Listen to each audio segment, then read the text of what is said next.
Assalamualaikum warahmatullahi wabarakatuh. Waalaikumsalam warahmatullahi wabarakatuh. Selamat pagi anak-anak. Selamat pagi guru. Gimana kabarnya hari ini? Alhamdulillah luar biasa. Pagi yang cerah, senyum yang ceria. Aku pasti bisa. Yes.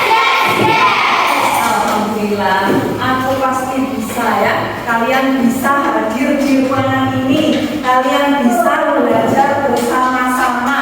Itu adalah berkat dari rahmat siapa? Berkat pemberian Allah. Untuk itu, kegiatan belajar kita awali dengan berdoa. Silakan Mbak Nisa dipimpin.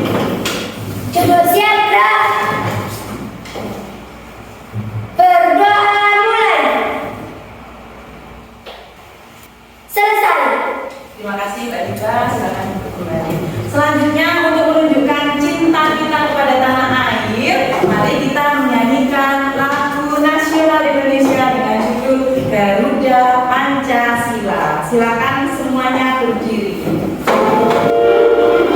Semangat ya menyanyinya ya. Pancasila, aku tak dukung. Karya proklamasi, setia berkorban untukmu. Maju. Silakan kembali duduk. Coba sampai melihat apa yang ada di depan kita ini. Laptop. Nah, apa Mas siapa ini namanya? Laptop. Oke, fokus ke sini ya. Namanya laptop atau kita kenal biasanya ada komputer, ya.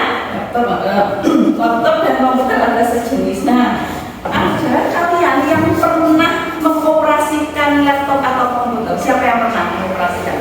Siapa yang pernah memakai? Oh ya, Mas Maulana. Siapa sih Mas Albi? Mas semuanya ya. Ada yang ikut ekstra komputer? Siapa yang ikut ekstra komputer?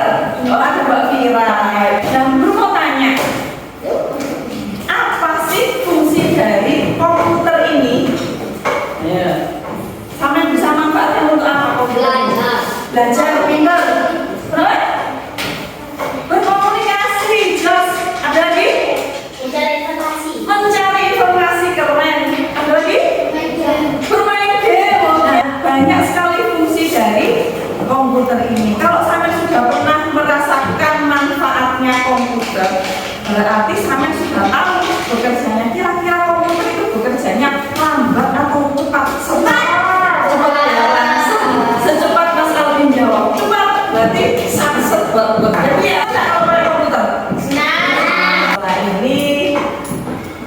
Nah, kita akan belajar tentang cara berpikir komputasional. Dengan mempelajari materi berpikir komputasional pada mata pelajaran KKA, coding dan kecerdasan artifisial, diharapkan sampai semuanya nanti mampu memahami apa sih berpikir komputasional itu, beserta juga bisa menerapkannya jenis-jenis berpikir komputasional dalam kehidupan sehari-hari.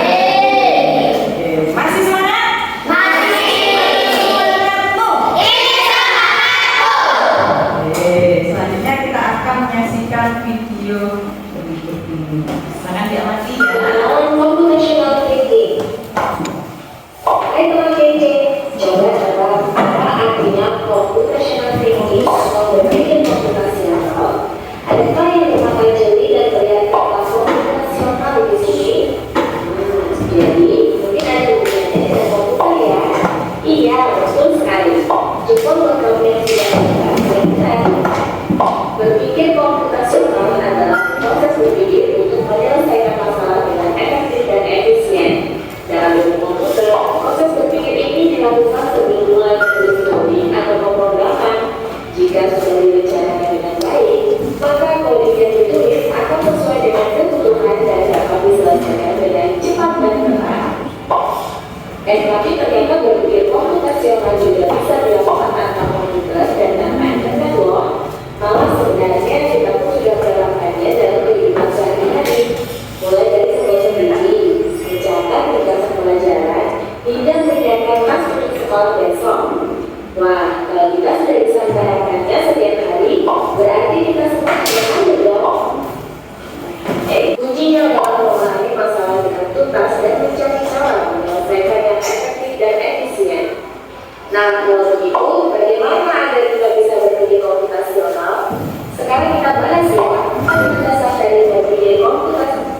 Berpikir? Oke, tepuk tangan buat Mbak Amel. Tepuk tangan buat Mas Aldi, Mas Zawan juga dan disempurnakan Mbak Amel. Ya, kita sudah menemukan dua kata yakni berpikir komputasional. Apa itu berpikir komputasional? Hah? Menciptakan robot. Yang lainnya? Berpikir cepat. Betul jawabannya Mbak Zara? Betul apa salah? Betul. Tepuk tangan buat Mbak Zara ya. Berpikir komputasional adalah berpikir cepat dalam menyelesaikan masalah secara efisien. Nah, sebagai contoh yang lain nanti, baru mau istirahat, perut sampai pas guru pelajaran, perut sampai kok keroncongan lapar, merasa lapar. Terus habis itu ternyata sama Pak Elvi di waktu istirahat, senang sama apa yang sama lakukan? Kantin beli jajan, terus ada yang bawa namanya apa bekal langsung makan, buat langsung bekerja cepat. Nah, cara berpikir komputasional itu ada 4. Bisa dibaca, bantu kita baca apa itu aja apa jadi. Yang pertama apa ini? Komposisi. Yang kedua? Yang ketiga?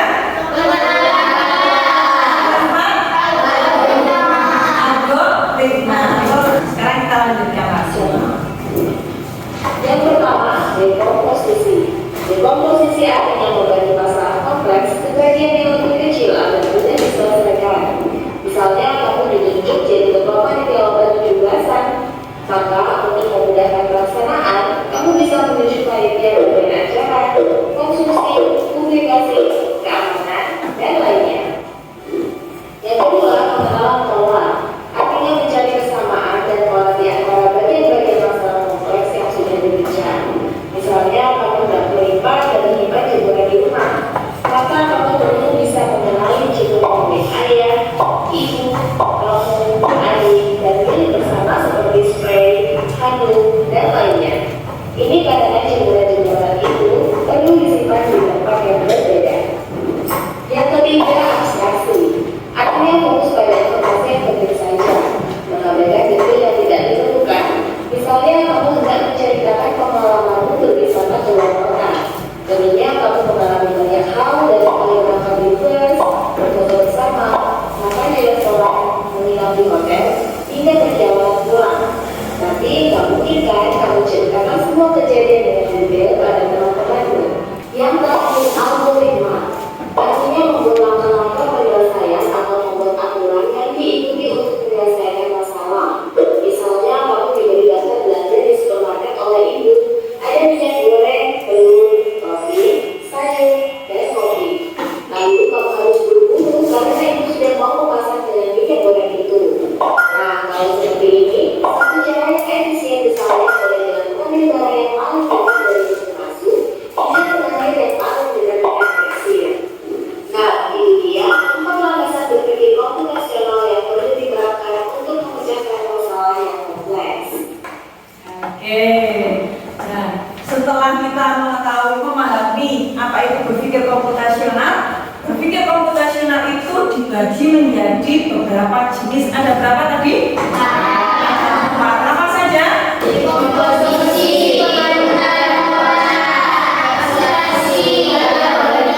Ada yang bisa bantu lagi? Contohnya di komposisi itu menyelesaikan masalah yang banyak menjadikan satuan-satuan yang kecil, dikelompok-kelompokkan menjadi kelompok yang kecil.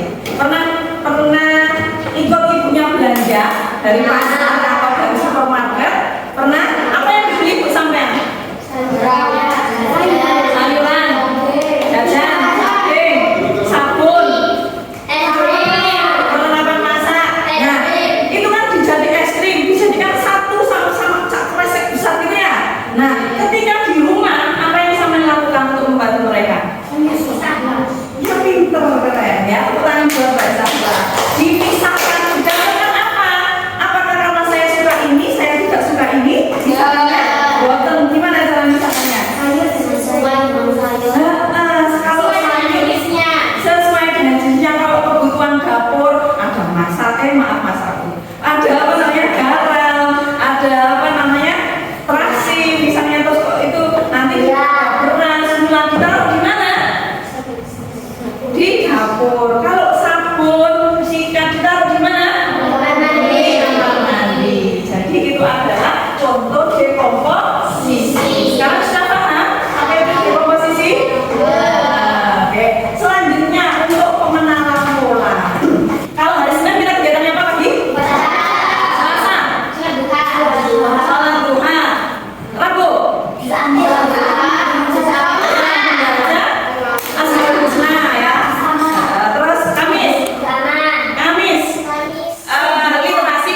aglomerasi. Jumat, senam. Sabtu.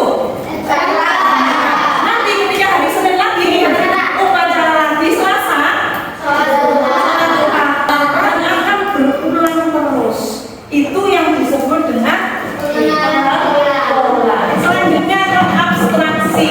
Nah, ada yang masih ingat abstraksi itu apa tadi? Tapi abstraksinya sendiri itu adalah memilih mana yang penting, pintar memilih mana yang penting dan mana yang tidak penting. Suatu misal, Mbak Vira, bisa tolong diambilkan sapu ya. Apakah Mbak Vira nanti akan bertanya, Bu Vida, sapu yang kuning atau merah atau yang hijau? Apakah boleh seperti itu? Ya, jadi untuk warna sapunya tidak diperhatikan, hanya langsung yang penting adalah mengambil sapu. Oke, kita lanjut ke algoritma thinking ya. Algoritma thinking itu berpikir secara cepat ya. Semuanya berpikir cepat ya. Tapi ini sesuai dengan urutan. Sama kalau sebelum sholat itu ngapain? Kalau wudhu itu harus apa terserah. Setelah wajah boleh pakai langsung kaki atau tangan boleh. Nah itu sama juga sudah merupakan melakukan satu hal yang apa? Berpikir jenisnya algoritma. Cara ini Bu Vida akan memberikan tugas secara berkelompok ya. Ada 3 kelompok di sini. Satu kelompok menyiapkan 2 pasukan. Satunya nanti akan jadi robot, satunya akan jadi manusia yang jadi orang. Silakan memerintahkan kepada robotnya untuk maju ke depan. Dicontohkan Bu Vida ya, maju, gini, maju 3 langkah, belok kiri, kemudian maju 1 langkah. Berarti langsung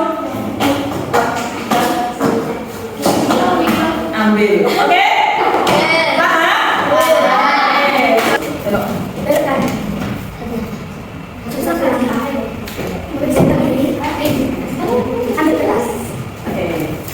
Di sini ada kotak kosong. Silakan ditulis ini masuk dekomposisi, pengenalan pola, abstraksi atau algoritma. Ya, misalnya kamar akan tulis ini, kemudian sampai tulis di sini bendanya apa saja. Di sini Aldi. Ya, harinya di sini. Kelompok 1 sudah paham? Ini sampai baca permasalahannya apa saja ini ya. Kalau sudah selesai, sekarang di dalam kelompoknya silakan dipasang di pojok-pojoknya, pojok-pojok karya. Silakan ditemukan yang di sini dekomposisi berarti ditaruh di sini. Yang bagiannya, yang jawabannya algoritma thinking berarti di sini. Nah, silakan dilempar. Kemudian yang lain silakan berbelanja, silakan shopping di galeri teman-temannya. Termasuk jenis berpikir komputasional apa ini? Pengenalan pola. Mas Dava, ini kenapa kok termasuk pengenalan pola? Karena oh iya kan.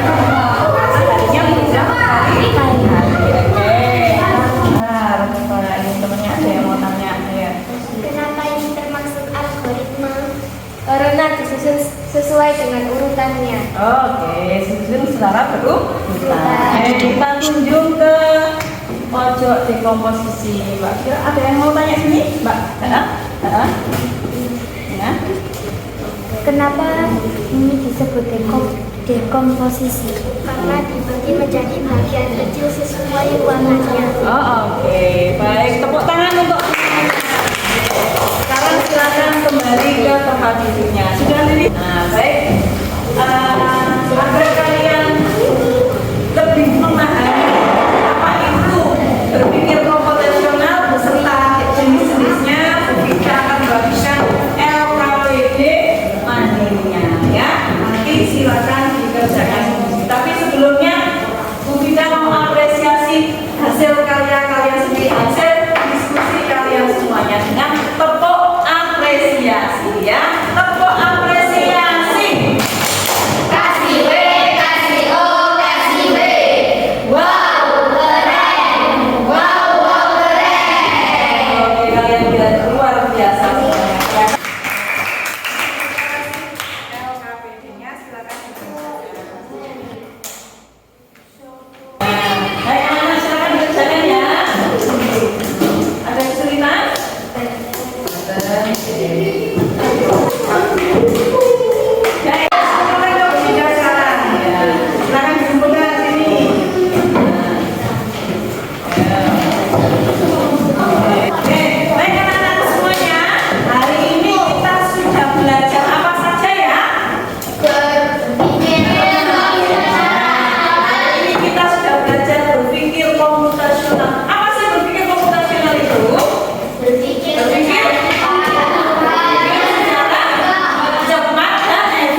Yuk.